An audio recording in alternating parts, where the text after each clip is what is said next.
Welcome to Crisis in Perception, where we examine the systems shaping our world. It's great to be here. Today, we are opening a file that I think, I think a lot of people feel like they already know it inside and out. Hmm. If you went to high school, if you've watched, any documentary, or even if you just exist in modern culture, you have a mental image of the Holocaust. You have a narrative. Yeah. And it's usually a story of heroes and villains. We have the madman theory that one charismatic, evil dictator basically hypnotized an entire nation. Right, the singular evil. Or we have the ancient hatred theory that anti-Semitism is this eternal force that just, boiled over because people were inherently prejudiced. But today, we are taking a really significant piece of research, specifically the book Black Earth, The Holocaust, as History and Warning by Timothy Snyder, and we are going to perform a systems analysis. And I have to say, reading this, it just completely dismantled the scaffolding of what I thought I knew about this period. And that's really the reaction Snyder is looking for. So for anyone listening, I'm going to ask you to do something a little difficult. Suspend your certainty, just for an hour. Snyder isn't writing a biography of Hitler. He isn't writing a moral condemnation of evil. Because that's a given. It's assumed.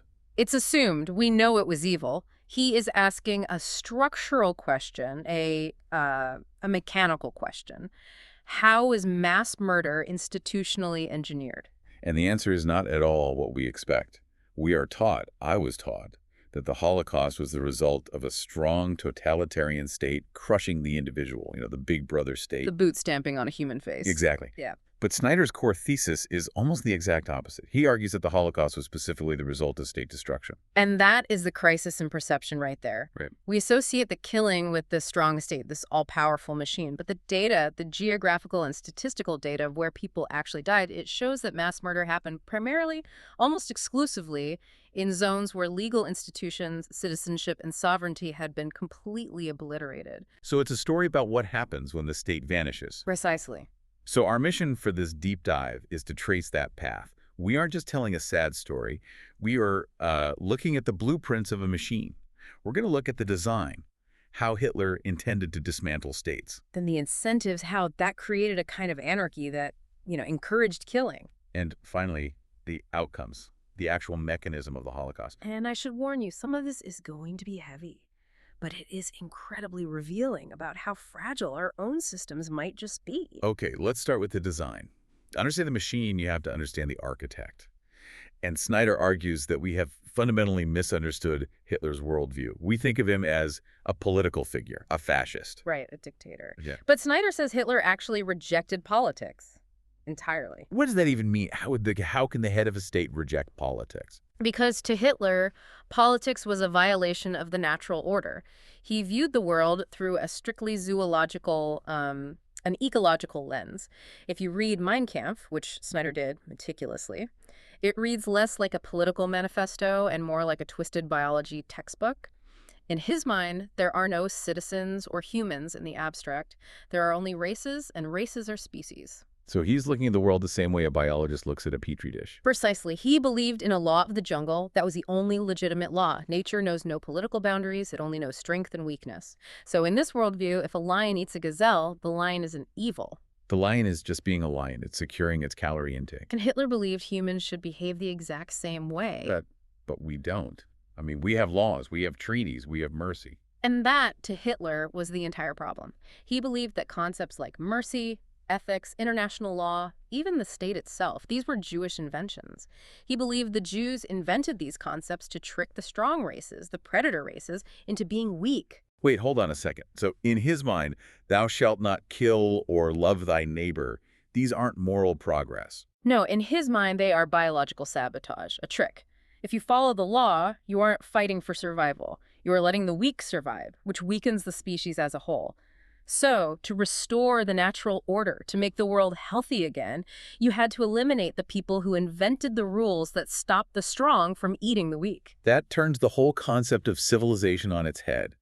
He didn't see the state as a way to protect people. He saw it as a cage that kept the predators from feeding. And this leads directly to his economic worldview, which ties into Lebensraum, or living space.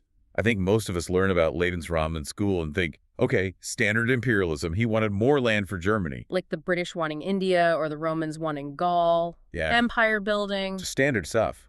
But Snyder argues it was much more primal than that. It was an ecological panic. Hitler had this obsession with the idea that the planet had a finite, as he put it, surface area of a precisely measured space. He believed that agriculture was a zero-sum game. The land can only produce so much wheat, therefore your population is capped by the land you control. But that ignores the entire concept of the modern economy. Yeah. I mean, science, fertilizers, trade, innovation. It ignores all of it, and this is crucial.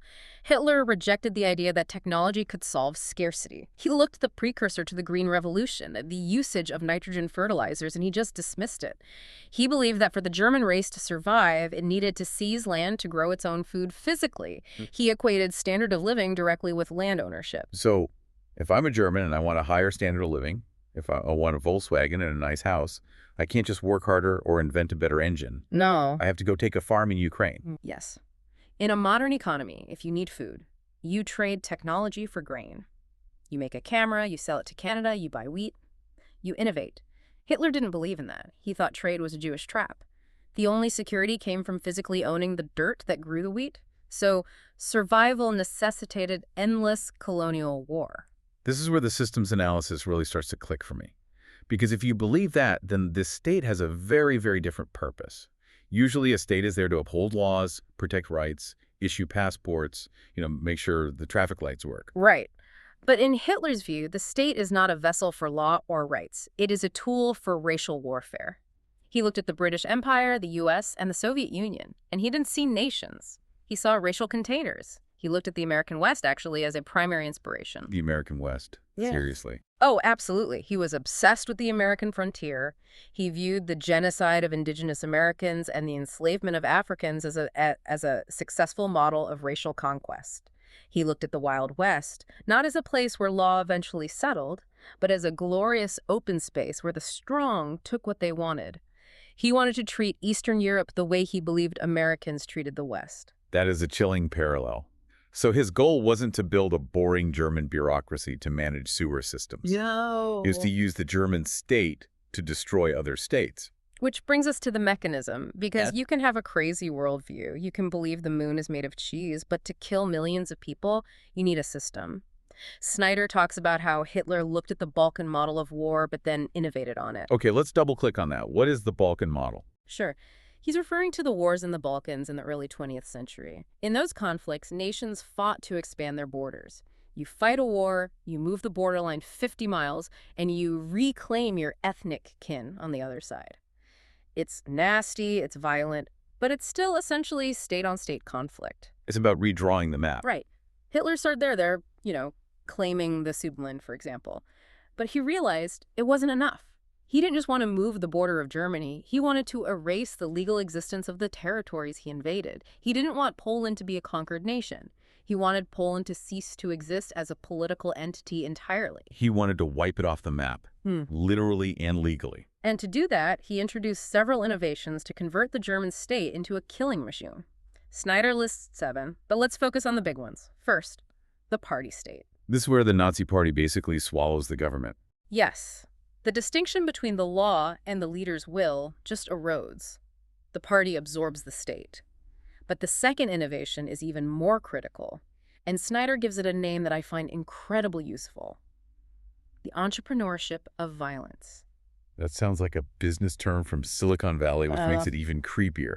Disrupting violence. It's an apt description, though. Think about the SA and the SS. Initially, they weren't state police, they weren't the army, they were party paramilitaries. They functioned as demonopolizers of violence. Right, because traditionally, the state has a monopoly on violence. That's Sociology 101. Only the police or the army can legally use force. Exactly. If I use force, I go to jail. But the SS acted outside the law to serve the race. They didn't answer to the courts. If an SS officer beat someone up in 1934, a regular German police officer might try to arrest him, and the SS officer would just laugh. They created a parallel track where violence was a career path. So you have the law track, which is shrinking, and the race track, which is growing. And then came the hybridization of institutions. Heinrich Himmler, the head of the SS, merged the SS, the racial warriors, with the police, the forces of state order. So suddenly the police aren't there to enforce the law. They're there to enforce racial will. And that made racial crime legal and law enforcement racial. But here is the hurdle they faced. They realized they couldn't achieve total racial purity inside Germany. Why not? They had total power. Because too much state still existed. Even in Nazi Germany, there were bureaucrats, there were rules, there were old judges who had tenure. It was sticky. Bureaucracy creates friction. You couldn't just shoot people in the street in Berlin without paperwork. There were witnesses. There were neighbors who might complain to a different department. So the state, even the Nazi state, was actually an obstacle to the Holocaust. That is Snyder's core argument. The state protects. Even a bad state protects more than no state. To get the level of destruction they wanted, industrial-scale murder, they had to go to a place where the state was gone. They needed to export the anarchy. They realized that to get the Wild West, they had to go east. To Poland, to the Soviet Union. This transitions us perfectly to what Snyder calls the void. And this was the biggest aha moment for me reading this material. I think popularly, we imagine the Holocaust happening in Germany. We think of Berlin, or we think of camps within the Reich. But the data doesn't support that. No, it doesn't. And this is the critical data point. The Holocaust largely happened outside of pre-war Germany. It happened in the Bloodlands, Poland, the Baltics, Soviet Ukraine. And the reason it happened there is what Snyder calls the double occupation. Double occupation. This refers to the fact that these places were invaded twice. Yes, and specifically the sequence matters. We need to look at the timeline. Let's look at Eastern Poland and the Baltic states, Lithuania, Latvia, Estonia. Between 1939 and 1941, these countries were invaded by the Soviet Union first. Right, the Molotov-Ribbentrop Pact. That was the non-aggression pact where Nazi Germany and the Soviet Union secretly agreed to carve up Eastern Europe between them. Exactly. So before a single German soldier stepped foot in Estonia or Eastern Poland, the Soviets had been there for nearly 2 years. And the Soviets didn't just occupy these places, they pulverized the state. What does that look like on the ground? What does pulverize the state mean? It looks like decapitation. The Soviets deported the elites. They arrested the judges, the police captains, the mayors, the lawyers, the business owners. They dismantled the class structures and broke traditional social bonds. Snyder quotes Hannah Arendt here. The first essential step on the road to total domination is to kill the juridical person in man. Kill the juridical person. Let's stop there. That's a dense phrase. What does that mean? Think about what makes you safe right now sitting here. It isn't a weapon. It's a piece of paper. It's your ID. It's your citizenship. It's the fact that if someone hurts you, you can call a number and the state responds. You have legal standing. I am a person who exists in the eyes of the law. Right. Snyder argues the Soviets didn't just arrest people, they destroyed the validity of that piece of paper. You ceased to exist as a legal entity before you even died physically. They turned humans into biomass. They destroyed the archives. They burned the deeds to property. So the Soviets come in, smash the state, destroy the legal system, and leave everyone terrified and atomized. It's a society without a skeleton. And then, in 1941, the Germans invade. Operation Barbarossa. But they aren't invading a sovereign country like France. They are entering a void. They are invading a place where the state has already been destroyed. It's a black hole. It is a stateless zone. No citizenship existed to protect anyone. No bureaucracy remained to delay orders. Legal protections had collapsed entirely. When the Germans arrived, they didn't have to dismantle the local government. The Soviets had already done it for them. And this is where the Einsatzgruppen, the mobile killing units, come in. Yes. The Einsatzgruppen were these special SS squads that followed the army, and we have the records of where they killed. The correlation is staggering.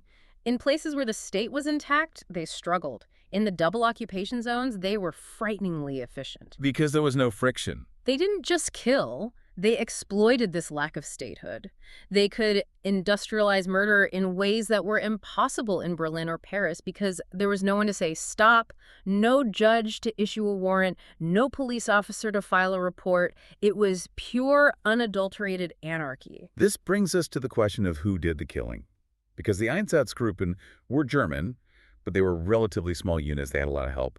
And this is a very uncomfortable part of history, the local collaborators. It is. And Snyder pushes us to reframe how we think about collaboration. We usually think, oh, the neighbors must have been anti-Semites who hated Jews for centuries. That's the ancient hatred theory again. And certainly anti-Semitism existed. It was present, of course. But that doesn't explain the surge in violence. You can hate your neighbor without shooting him in a ditch. To explain the shooting, you have to look at the incentive structures created by that administrative void. Design leads to incentives. Right. Think about the psychological resources. Snyder calls this the cleaning of the slate. How did that work? Remember the timeline. Under Soviet rule from 1939 to 1941, many locals, Poles, Lithuanians, Ukrainians, had collaborated with the Soviets, not because they were convinced Marxists, but to survive. Maybe you joined the local communist administration to get food. Maybe you delivered mail for the Soviets. It's a grim calculus. So imagine you are a local Lithuanian. The Soviets have been here for 2 years. You delivered mail for them just to get bread for your kids. Yeah. Now, the Germans arrive in 1941, and they say anyone who helped the Soviets is a red criminal and a dead man. Yeah. You're terrified. Exactly. You are marked for death. But then you see a path out. The Germans hate Jews even more than they hate mailmen. The Nazis pushed the myth of Judeo-Bolshevism, the lie that communism was a Jewish plot. So if I'm a local who collaborated with the Soviets, I can wash away my sin by killing Jews. Precisely. It's a scapegoat mechanism. You initiate violence against Jews to prove your loyalty to the new masters. I'm not a communist collaborator. Look at me. I'm an anti-Jewish crusader. It's performative violence as a survival shield. That is incredibly dark. It suggests that a lot of the killing wasn't driven by ideology, but by a desperate need to shift the target that was on your own back. It's survival, but at the expense of someone else. And then there are the material resources, the dark market. This is about property. It's about property and calories. When the state vanishes, property rights vanish. Ownership becomes whoever grabs it first. And we have to remember the context of the German hunger plan. Yeah. They intended to starve the East to feed Germany. Yes. Snyder calls it the politics of relative deprivation. In a starvation environment, stealing Jewish property or taking their food rations becomes a survival strategy for the non-Jews. If the Jews are removed, there is more food for me. If the Jews are taken away, I can take their apartment. It sounds horrifyingly simple when you put it that way. It is the logic of anarchy. And because there is no police force to stop you, or rather, the police force has been corrupted into a gang, there are no consequences. Can you say more about the local police? Because Snyder points out that local police forces were often the ones pulling the trigger. Local police forces were untethered from a sovereign government. They became entrepreneurs of violence for the Germans. They realized their power and their livelihood depended on serving the new masters of chaos. They weren't enforcing the law, they were enforcing the will of the invader to secure their own position in the food chain. It really emphasizes how thin the veneer of civilization is. You take away the law, you introduce starvation, and suddenly neighbors killing neighbors isn't an anomaly. It's a predictable outcome of the system. That is the horror of the system analysis. It suggests that morality is often supported by structure. You remove the structure, and morality collapses under the weight of survival instincts. So we've talked about the stateless East. But to really prove this thesis that state destruction is the key variable, we need a control group. A scientist would say, okay, show me the same variables in a different container. We need to compare it to the West. This is segment 5, sovereignty as survival. And this is where Snyder's argument becomes incredibly robust. If the hate theory were true, that the Holocaust happened simply because people hated Jews, then death rates should correlate with levels of anti-Semitism. But they don't. Not primarily. They correlate with institutional continuity. Let's just look at the numbers. In Estonia and occupied Poland, where the state was destroyed and citizenship was nullified, the death rate for Jews was over 95%.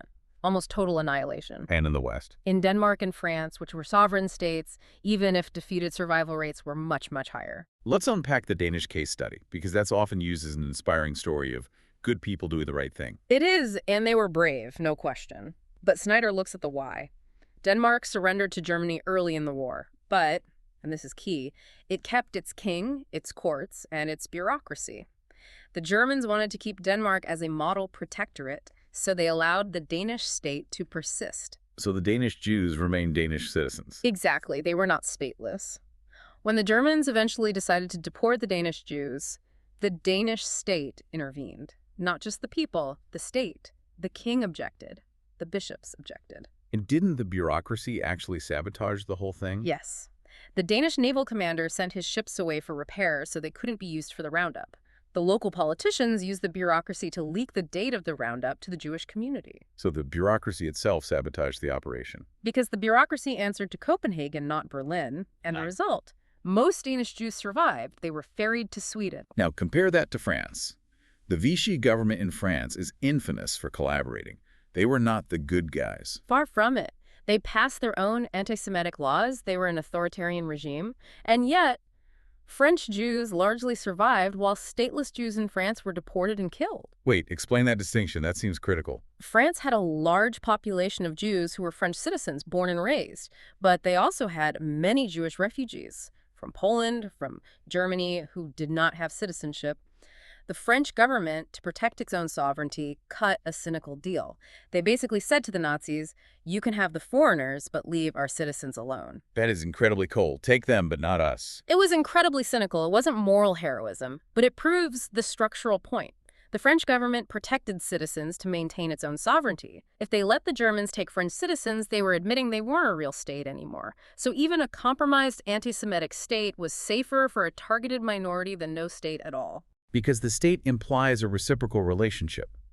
I'm a citizen, you are the government, you have to protect me. Even if the government is bad, it needs me to be a citizen for it to be a government. And also, bureaucracy creates friction. In the stateless East, the SS could just kick down a door and shoot. In the West, in France or Denmark, they had to write letters to the foreign ministry, they had to negotiate train schedules with the National Railway, they had to define who counted as a Jew legally. I could just imagine the mountains of paperwork. Bureaucracy is boring. It's frustrating. We all hate going to the DMV. But Snyder argues it acts as a barrier to the law of the jungle. It slows things down, it requires stamps and signatures, and every hour spent arguing over a stamp is an hour where someone isn't being murdered. So we have this picture now. Design. Hitler's ecological panic. Mechanism. Destroying the state. Void. The double occupation creating a black hole. Incentives. Neighbors turning on neighbors to survive. And sovereignty, the only shield that actually worked. Which brings us to the present. Yes. This is the part that hits hard. And I want to ask you the big analytical question we've been building towards. How does the destruction of state sovereignty enable mass murder? And what contemporary risks emerge when ecological panic reactivates similar structural logics? It connects us directly to the crisis in perception. We have a misperception of the Holocaust. We think it was about camps and hatred, Snyder says. No, it was about statelessness and the removal of legal rights. We focus on the individual evil of the Nazis. Right, we focus on the madman in Hitler and ignore the void, the destroyed state. If we only focus on hating the bad guys, we miss the structural reality that made the bad guys successful. We look for a villain with a mustache when we should be looking for the collapse of institutions. And Snyder warns that the ecological panic is returning. This brings us back to Lebensraum. Hitler's panic was about food scarcity. He thought the world was running out of land. Today, the panic is climate change. This sounds uncomfortably modern. We talk about resource scarcity, water wars, and arable land all the time now. But climate change is real science. Hitler's science was fake. Climate change is real science. But the danger arises when science is conflated with politics. Hitler believed he was acting scientifically. He thought he was following the laws of nature. So if we view climate change not as a technical challenge to be solved with solar panels and fusion, but as a war for survival. Exactly. If we frame it as us versus them for resources, if we say there isn't enough land, water, food for everyone, so we have to secure it for our people, we risk reactivating Hitler's ecological logic. We risk seeing other nations not as trading partners, but as caloric competitors. Snyder even mentions contemporary leaders using this kind of rhetoric. He references Vladimir Putin specifically in the text. Look at the rhetoric used to justify the invasion of Ukraine. It denies the reality of the Ukrainian state. It frames the conflict as a struggle for security, for historical space. It's the denial of statehood again. Ukraine isn't a real country. Exactly. When you declare a neighboring state not real, you are preparing the mental ground for the void. You are preparing to strip its people of their rights. It's using ethnic definitions of people to justify erasing a sovereign border. And this brings us back to the idea of institutional fragility. We cannot rely on human goodness. I think that's the hardest lesson of Black Earth. We want to believe that if things got bad, we would be the heroes. We would hide our neighbors in the attic. But the text shows. The text shows that in a stateless void, very few people behave well. When the incentives align with murder, murder happens. When the state is gone, the good neighbor becomes a dangerous survivalist. So the solution isn't be a better person, it's build better systems. Structure over virtue. We must build sturdy institutions, states, citizenship, rights that function regardless of individual morality. The state is a technology. It's a technology to preserve time, to preserve rights, and to preserve reciprocity. The state is a technology to preserve time. I like that. It means we don't have to fight for survival every single day. We can plan for the future. And that brings us to the final conclusion: structural clarity. Let's recap the flow one last time. Ecological panic leads to state destruction. State destruction leads to loss of citizenship. That creates an administrative void, and that void enables mass murder. It's a chain reaction. And once the state is gone, it is incredibly hard to stop the violence. It is. And the final provocation Snyder leaves us with is this: the solution to total ideologies, like Nazism or any fanaticism, is not anarchy. Anarchy enables them.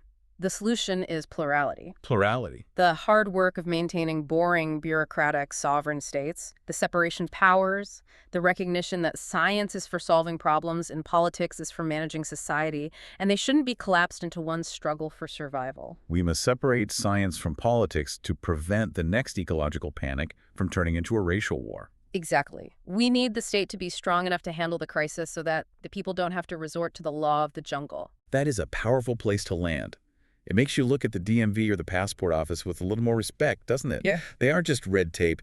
They're the bulwarks against the void. They certainly are. Crisis and Perception examines how systems shape belief and how better tools help us see clearly. This project is free and publicly accessible.